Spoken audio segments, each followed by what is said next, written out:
الفاتحة.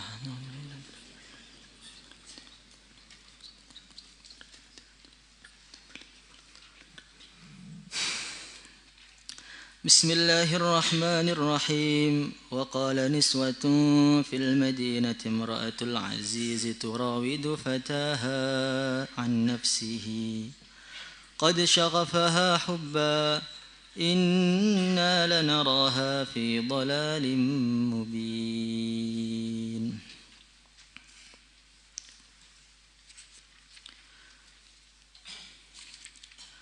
Waqala dan berkatalah niswatun perempuan-perempuan fil madinati di dalam kota, Imra'atul Aziz istrinya Al-Aziz turawidu fataha menggoda merayu pelayannya, an nafsih untuk menundukkan dirinya, qad syaghafaha khubba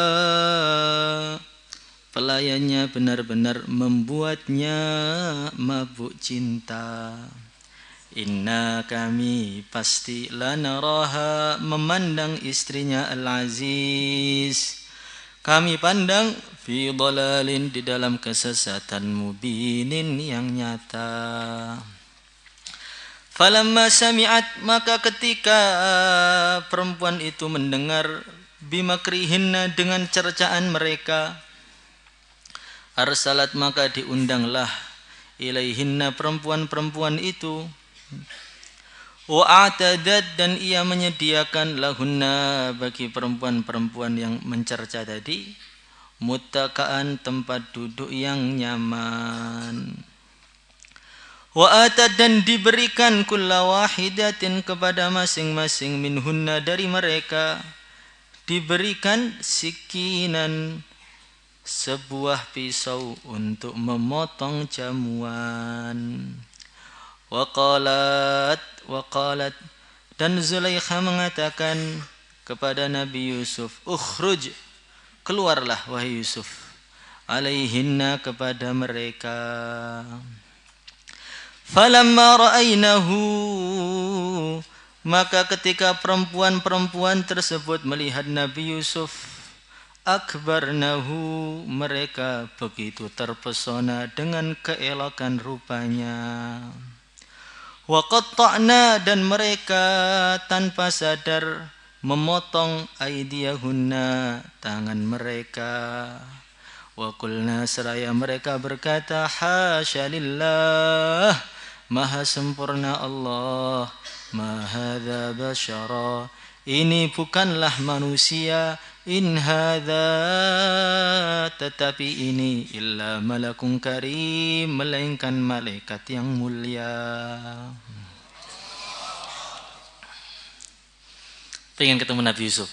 Wah, nanti di surga insya Allah ketemu semuanya. Bahkan muka kita Allah rubah seperti Nabi Yusuf semuanya. Maka waqala niswatun fil Madinah. Jadi sudah menjadi berita di antara para wanita-wanita ibu-ibu arisan. Kalau sudah kumpul emak-emak, itu nanti pasti ada gosipan-gosipan yang setajam silet. Maka wanita-wanita di Madinah tadi sedang rumpi. Kalau sekarang majelis taklim, namanya taklim. Tetapi setelah itu gunjing orang. Mereka mengatakan Imra'atul Aziz turawidu fataha an nafsihi qad syaghafaha hubba. Itu loh, istrinya Al-Aziz itu loh, pelayannya sendiri loh, kok bisa-bisanya dirayu sampai dia cinta dengan pelayannya. Ini kan namanya cinta terlarang ini. Itu loh pelayannya sendiri. Inna lanaraha fi dhalalim mubin. Imra'atul Aziz ini benar-benar otaknya itu sudah hilang, sesat betul. Masa pelayannya, anaknya sendiri diangkat jadi anak, malah digoda. Ini gosipan kata-kata yang dibahas oleh perempuan-perempuan yang ada di kota Mesir. Maka akhirnya berita tadi sampai kepada Zulaikha. Falamma sami'at bimakrihinna. Ketika Zulaikha tahu disalahkan di mana-mana, di majelis sana disalahkan, ada orang rumpi sana dia kena, orang rumpi sana dia kena. Maka ketika mendengar berita tadi Zulaikha, wis semua perempuan yang menyalahkan saya kumpulkan semuanya. Biar dia tahu siapa Nabi Yusuf itu. Kumpulkan, diundang semua ke istana. Nanti akan saya tampakkan, saya tunjukkan kepada mereka siapa sih yang membuat saya tergila-gila itu. Maka di sini dalam Al-Quran dikatakan falamma sami'at bimakrihinna. Ketika Zulaikha mendengar makarnya para perempuan. Allah berfirman makrihinna. Kenapa dikatakan makar? Karena mereka itu sebenarnya sudah penasaran berat dengan Nabi Yusuf.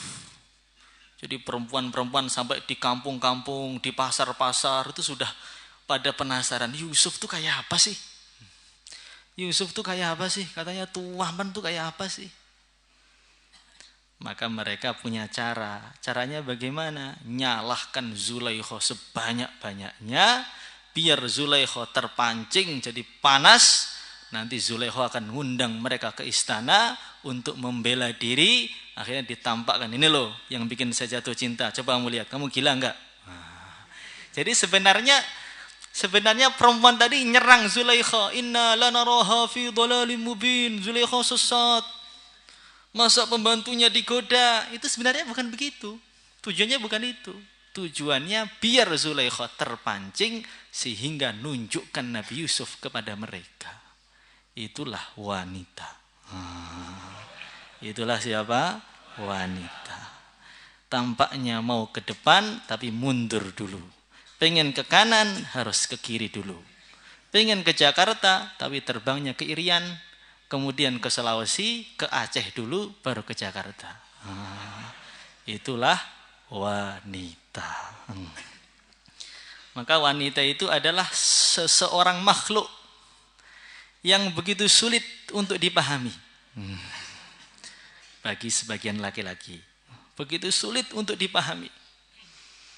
Sampai Imam Ahmad Ibnu Hanbal, orang yang begitu cerdas, namanya siapa tadi? Imam Ahmad. Namanya siapa? Orang yang begitu cerdas. Saking cerdasnya Imam Ahmad itu, dengarkan Al-Quran 30 juz sekali dengar langsung hafal. Sekali dengar. Siapa namanya itu? Masya Allah. Maka namanya Ahmad itu biasanya memang cerdas-cerdas. Saya kemarin baca kitab. Ada orang keluar dari neraka, dimasukkan surga. Maka dia kaget, ya Allah, kok saya dimasukkan surga, amalan saya apa? Kemarin itu loh, saya ngelihat amalan saya jelek semua loh.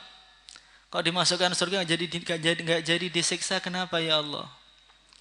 Maka Allah berfirman, lah namamu Ahmad. Saya malu masa namanya kekasihku saya masukkan neraka.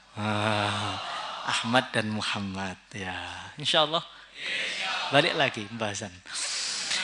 Maka Imam Ahmad Ibnu Hanbal, orang yang begitu cerdas betul.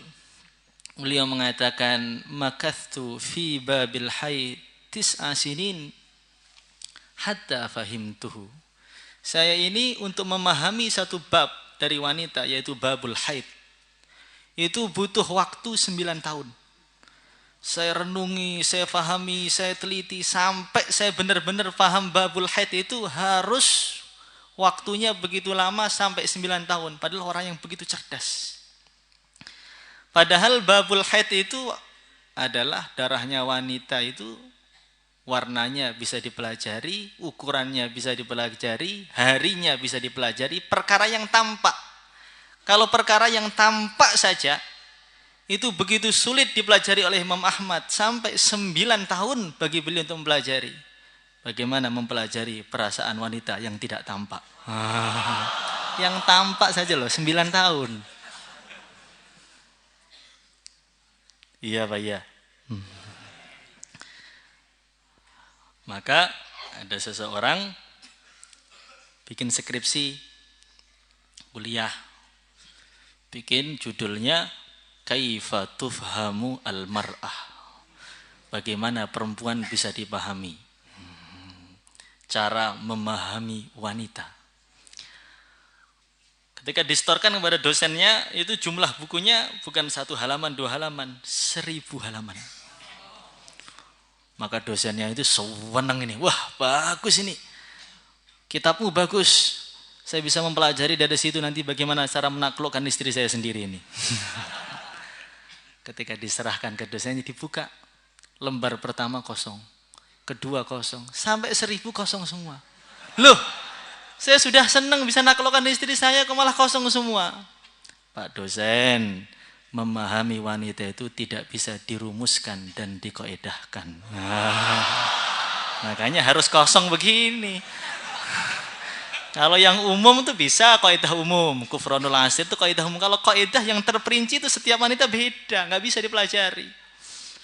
Wanita itu begini, itu istri kamu, istri saya beda lagi, istri dia beda lagi. Jadi nggak bisa dikaidahkan. Insya Allah. Maka dalam riwayat Bukhari,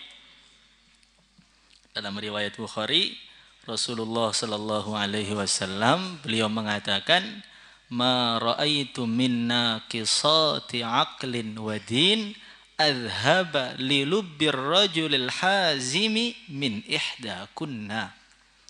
Sahih Bukhari itu.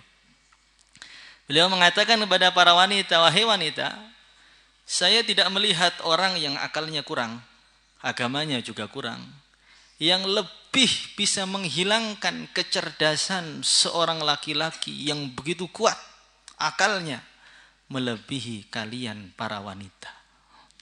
Maknanya bagaimana? Perempuan itu punya pengaruh yang besar dalam dunia laki-laki. Nabi mengatakan apa? Adhaba li lubbir rajulil hazim. Jadi laki-laki yang cerdas, yang kuat, itu kalau bertemu dengan wanita, otaknya tadi hilang.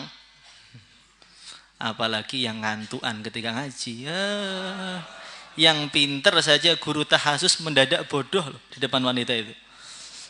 Apalagi yang SP, Masya Allah. Jadi gambaran bagaimana pengaruhnya wanita itu betul-betul hebat. Sehingga Rasulullah Sallallahu Alaihi Wasallam sendiri sering pusing dengan istrinya. Pernah pusing dengan istrinya. Sampai yang negur itu bukan Nabi, yang negur langsung Allah.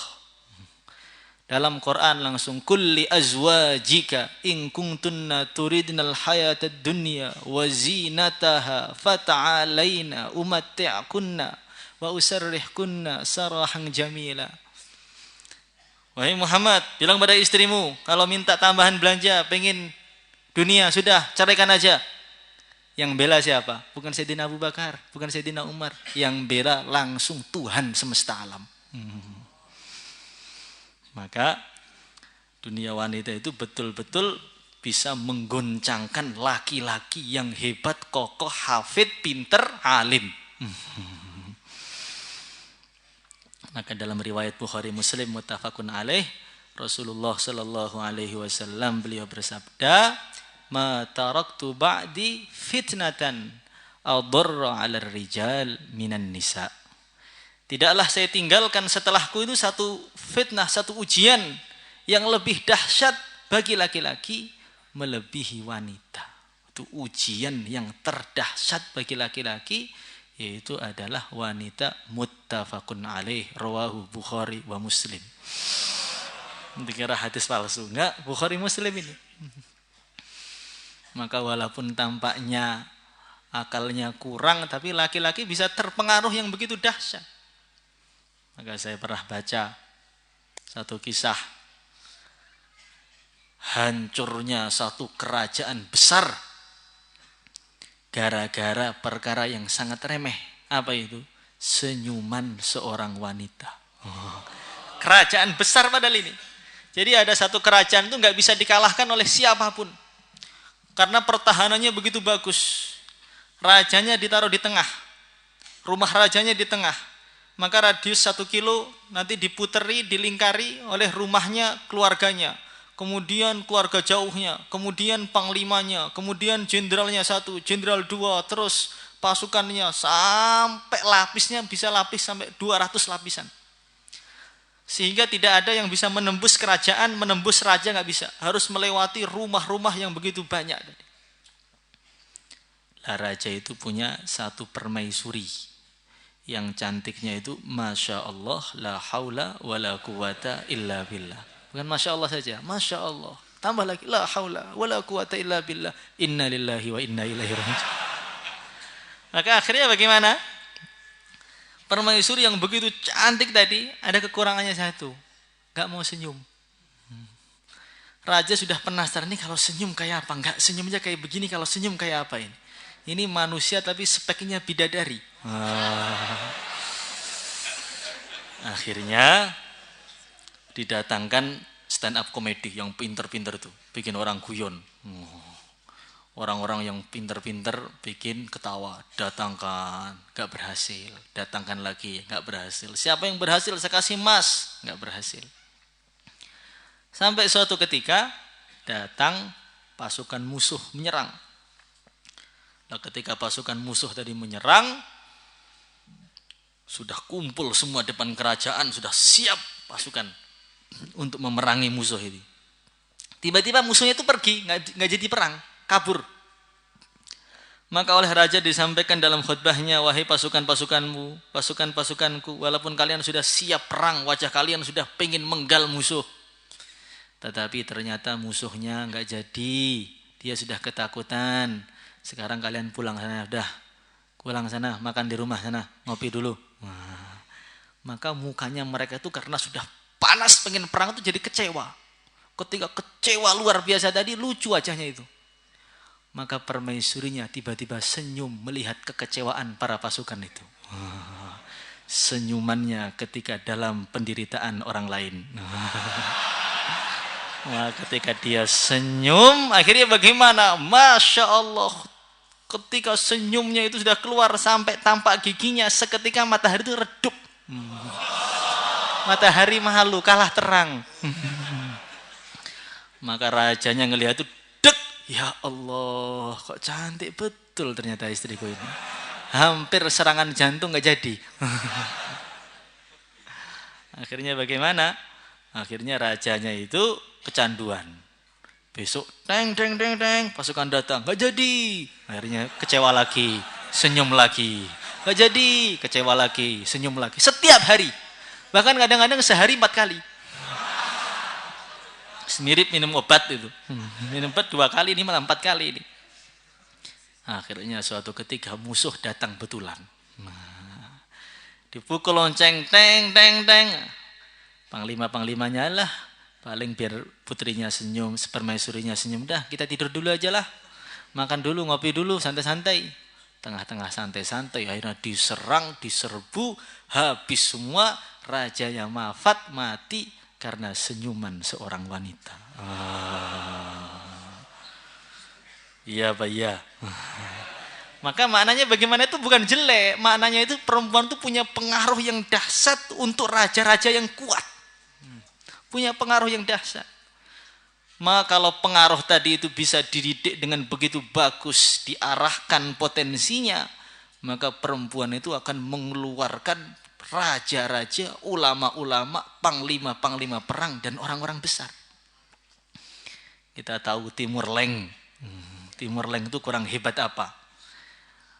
Dinasti Timuriyah yang ada di Uzbekistan, yang bahkan ngalahkan Turki Utsmani, Timur Leng gitu.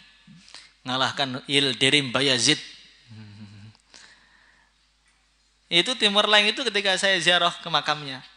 Maka orang sana cerita, Timur Leng yang hebat begitu. Mulai bayi istilahnya di tempat perang sampai umur 70 tahun.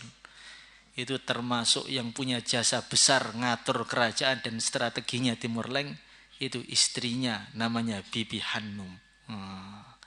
Jadi yang ngatur semua itu malah perempuan.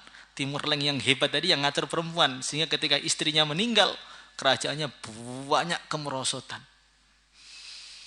Maka ternyata kegalaan Timur Leng yang nundukkan 100.000 pasukan, di belakangnya ada wanitanya. Ini biar anak putri nggak marah. Saat disalahkan jadi fitnah terus. Maknanya pengaruhnya itu begitu besar. Pendidikannya itu begitu hebat. Punya pengaruh begitu besar. Imam Syafi'i itu kurang hebat apa? Cerdasnya sampai offset istilahnya itu. Luar biasa pinternya. Mulai bayi ibunya sudah mimpi ada bintang jatuh dari langit yang sebesar planet Jupiter. Bahkan ada yang mengatakan itu bukan bintang tapi planet jatuh ke Mesir sampai berkeping-keping sehingga kepingannya itu tersebar ke seluruh bumi. Akhirnya ilmunya Imam Syafi'i tersebar ke seluruh bumi sampai di atas Gunung Lawu, Poncol pun bermadzhab Syafi'i. Keluar dari mana? Seorang wanita. Jadi wanita itu kalau potensinya dimanfaatkan itu menghebat. Itu didiknya ibunya itu hebat betul. Sejak bayi beliau tidak ikhlas ada satu suap pun bahkan secuil pun yang masuk di perutnya Imam Syafi'i yang subhat. Gak mau. Jangankan haram, subhat pun gak boleh. Sehingga tengah-tengah ibunya belanja, Imam Syafi'i itu nangis. Akhirnya disusui oleh tetangganya. Ibunya datang, kaget. Anaknya diambil, masukkan dalam kamar, tangan ibunya dimasukkan di mulutnya Imam Syafi'i itu. Biar muntah, padahal bayi nih. Akhirnya susunya muntah semua. Beliau khawatir kalau susunya tadi keluar dari seorang ibu yang makannya subhat, takut kecerdasan dan ketakwaan anaknya berkurang. Itu Fatimah, ibunya Imam Syafi'i radhiyallahu taala anhu. Maka Imam Syafi'i yang hebat ternyata ibunya yang gregetnya itu luar biasa. Maka dalam satu makalah dikatakan, kaifa nadhunnu bil abna'i khairan idza nasha'u bihadnil jahilat. Bagaimana mungkin kita berharap akan keluar orang-orang istimewa, orang-orang besar, raja-raja, panglima-panglima perang, ulama-ulama yang menjadi asbab hidayah seluruh dunia kalau mereka dididik oleh perempuan yang tidak berpendidikan. Makanya disinilah pentingnya mendapatkan istri lulusan tahasus. Maulaya salli wa sallim daiman abada